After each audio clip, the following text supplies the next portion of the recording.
गीता को हम स्वयं भगवान से श्रेष्ठ कहें तो अतिशयोक्ति नहीं होगी। वाराह पुराण में स्पष्ट उल्लेख है कि गीता श्रेयः तिष्ठामि गीता में चोत्तम गृहम, गीता ज्ञान मुपाश्रित्य त्रलोकान पालयाम्यहम्, अर्थात मैं गीता के आश्रय में रहता हूँ, गीता मेरा श्रेष्ठ घर है। इसी ज्ञान के उपयोग से मैं तीनों लोकों का पालन करता हूँ। प्रायः सभी शास्त्रों में परमात्मा को प्राप्त करने के तीन प्रधान मार्ग का उल्लेख मिलता है, कर्म, उपासना और ज्ञान, जबकि श्रीमद् भागवत गीता में परमात्मा को प्राप्त करने के लिए केवल दो ही निष्ठाएं, ज्ञान निष्ठा यानी संख्या योग और योग निष्ठा यानी कर्मयोग। गीता में केवल भजन पूजन अथवा ध्यान से अपनी प्राप्ति बताकर योग निष्ठा के पूरे साधन से अपनी प्राप्ति का सहज मार्ग प्रशस्त किया।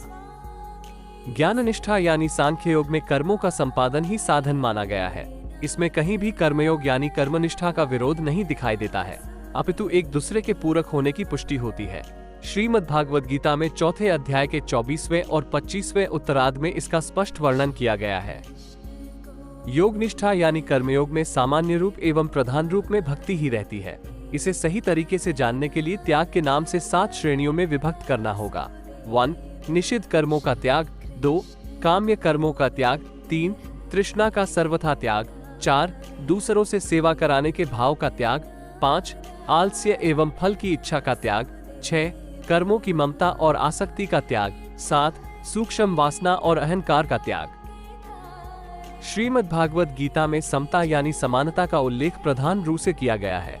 भगवत गीता में समता को सुगमता से समझाने के लिए व्याख्या की गई है। सुहृमित्रयोदासीन मध्यस्थ वश बंधुषु साधुष्वपि च पापेषु संबुद्धि विशिष्यते, इदं शास्त्रम मया प्रोक्त गुया वेदार्थ दर्पण है, यह पठे प्रयतो भूत्वा स गच्छेद विष्णु शाश्व। मेरे द्वारा कहा हुआ ये गीता शास्त्र वेद के गूढ़ अर्थ को दर्पण की भांति प्रकाशित करने वाला है।